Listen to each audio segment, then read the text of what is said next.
End-time deceptions. The last couple weeks, we have been talking about some false teachings that contradict the message of the Bible in regards to life, its scope, the issue with death, and the promise for future.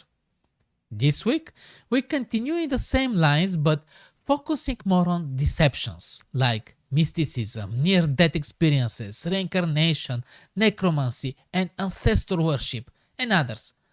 Sounds like fun, right? Or not so much. To avoid confusion, we should always keep the main context of the main controversy in our world in mind. The challenge of Satan against God and his deceptive attempts to keep us away from God. All our issues started when he deceived us that we will never die. This same lie continues to torment us, confuses us, and keeps us under his influence. Mysticism is a continuation of Satan's lie that we will also be like gods.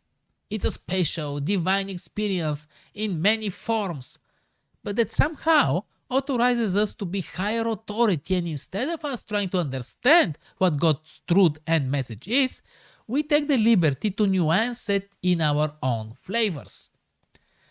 There were tons of terrible things done under the name of Christianity because of the liberty we take to adjust and manipulate Christ's message.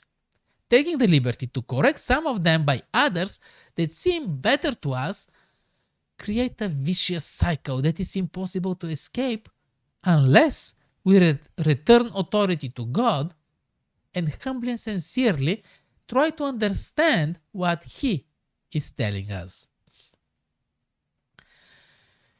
Near-death experiences have fascinated many as they seem to have scientific elements while studying such cases, proving the hope that there is life beyond this journey.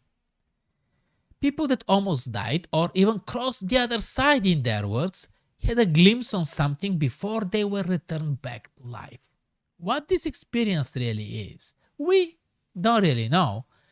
It can have different explanations, but what we do know is that not a single case in the Bible that described a miracle of resurrection ever alluded to any conscious experience on the other side. If it was important, it would have been mentioned, I think. Reincarnation is another belief based on the immortality of the soul, adding to it the struggles to perfect ourselves and advance in cycles of many lives.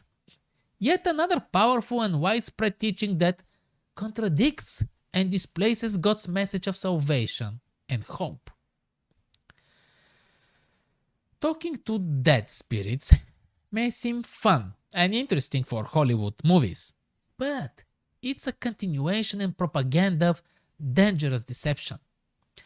It plays with our emotions and desires to talk to loved ones or receive insights or directions from some that maybe know and see better into the future. And these experiences are not necessarily fake. The terrifying thing is that in many cases they are actually real experiences with satanic spirits.